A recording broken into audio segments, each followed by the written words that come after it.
Bonjour chers étudiants pour une nouvelle vidéo.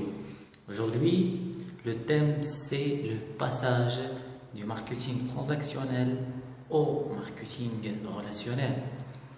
D'où nous allons traiter l'apparition du marketing tout au long du processus de passation d'un marketing transactionnel qui est lié à la production à grande quantité, grande masse, au marketing relationnel qui est lié à la création d'une relation avec le client.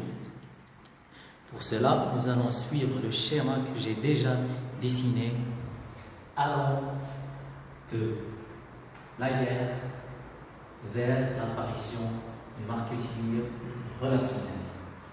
Sachant bien que les deux guerres mondiales ont résulté une apparition du marketing en termes généraux, puis un marketing relationnel destiné vers une approche personnalisée. Bon, juste après la guerre, les entreprises n'avaient qu'un seul but, c'est de produire et de vendre. Pourquoi? Parce qu'il y avait un besoin sur le marché, il y avait de la demande et d'une autre part parce que les entreprises, leur nombre n'était pas un grand nombre, donc il n'y avait pas une concurrence, une vraie concurrence. Donc, l'offre était moins que la demande, ce qui a permis aux entreprises de réaliser des grands chiffres d'affaires. Leur but était de produire à grande quantité et une production qui ne prend pas en compte le choix du client. Ça veut dire que le marché d'automobile veut des voitures, les entreprises ne produisent que des voitures noires, le même design, la même qualité. Donc c'était une production standardisée. Après, avec le temps, les entreprises ont constaté que les ventes, le taux des ventes se diminue. Pourquoi? Il y avait à un moment une satisfaction du marché. Et d'une autre part, les entreprises produisaient des produits qui ont un cycle de vie très long. Ça veut dire une voiture à produire qui a un cycle de vie qui dépasse les 20 ans et plus. Même il y avait des clients qui ne pouvaient pas vendre la voiture car elle est devenue quelque chose qui est cher pour lui. Ça veut dire que les voitures avaient un cycle de vie très long, d'une longue durée.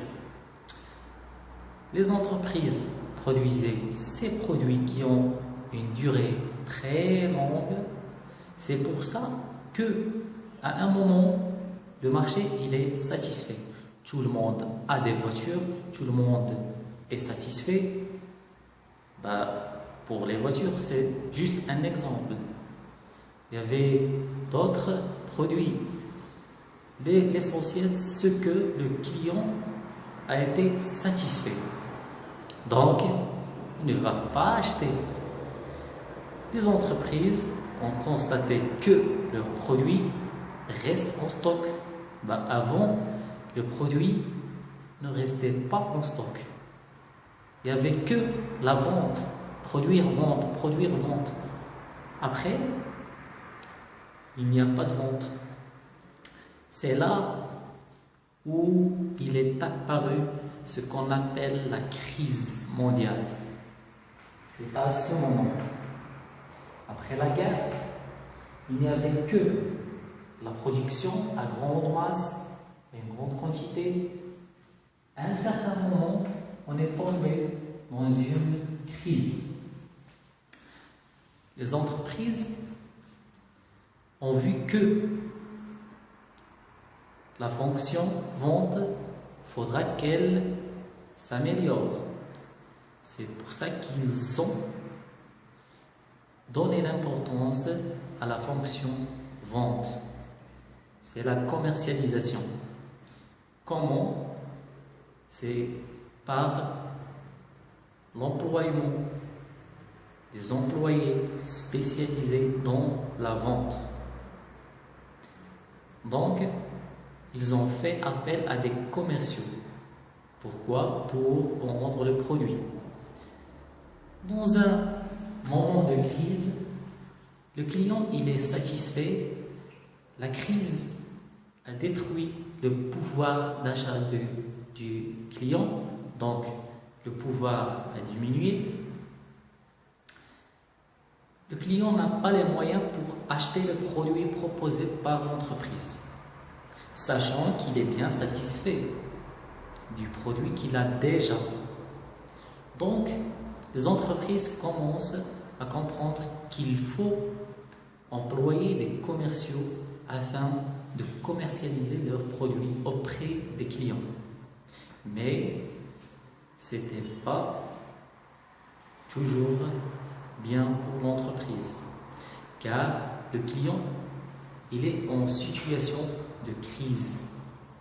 Ça veut dire qu'il n'a pas les moyens pour acheter et il est satisfait de ce qu'il a déjà. Les commerciaux n'avaient qu'un but, c'est de mentir. Mentir, dire des bêtises au client pour qu'il achète le produit. Donc, il commence à mentir jusqu'à un temps où le client a vu que les commerciaux ne sont que des menteurs qui veulent que vendre le produit par n'importe quelle façon. C'est pour ça qu'ils ont arrêté même de contacter les commerciaux ou de laisser le temps aux commerciaux de leur contacter. À ce moment, ces entreprises ont détecté qu'il y a une erreur et qu'il faut faire une étude sur le marché pour savoir d'où vient le problème. À ce moment où les entreprises commencent à raisonner client, c'est l'apparition de ce qu'on appelle marketing. Au moment où les entreprises pensent à ce que le client veut, c'est le moment où il est apparu l'esprit du marketing. Donc, juste après, les entreprises faisaient des études de marché, des commerciaux sur le terrain qui étudient le besoin chez les clients et même voir leurs besoins et leurs préférences et leurs désirs afin de modifier leur stratégie de production. C'est l'apparition du marketing.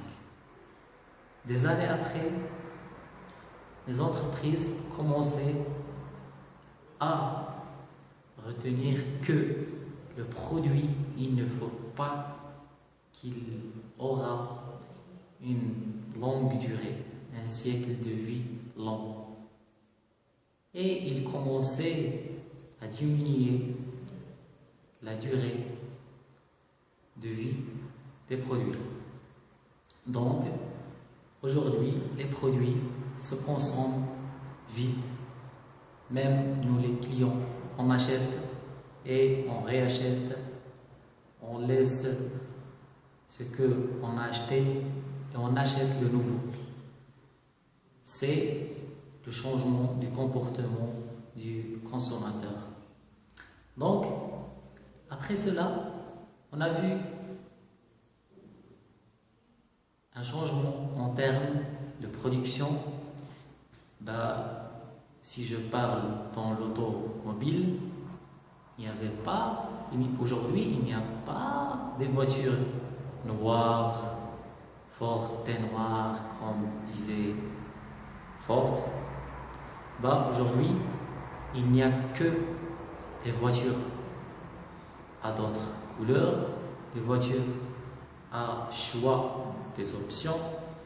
Ça veut dire que les entreprises, d'après l'étude faite sur les clients, ils ont constaté que les clients ont des choix, veulent des produits spécifiques. Pour cela, que les entreprises commençaient à produire un produit qui n'est pas destiné à tout, mais il est destiné aux personnes. Pourquoi?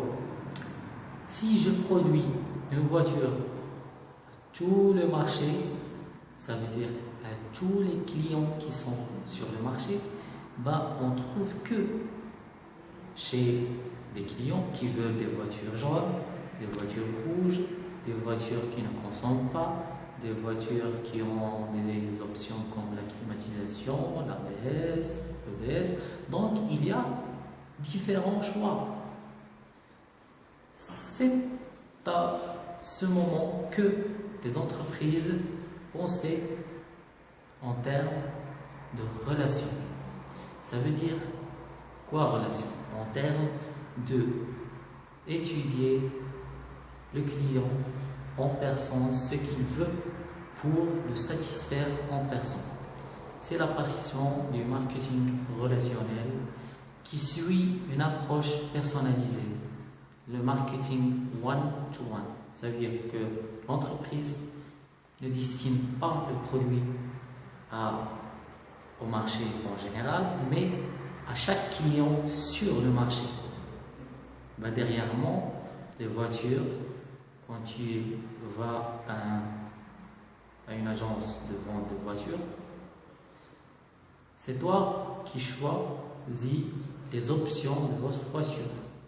Ça veut dire, je veux la clim, je veux l'ABS, je veux. Donc, tu as le choix. C'est là où les entreprises ont commencé à travailler avec un esprit relationnel. Pourquoi relationnel? Parce que chaque client a des besoins qu'il faut les satisfaire. Et d'autres choses. Si je dis relationnel, ça veut dire une relation durable. Pas je te vends le produit, c'est bon, c'est fini. Non, je te vends le produit, je te suis, je te fidélise et je peux te revendre un autre produit.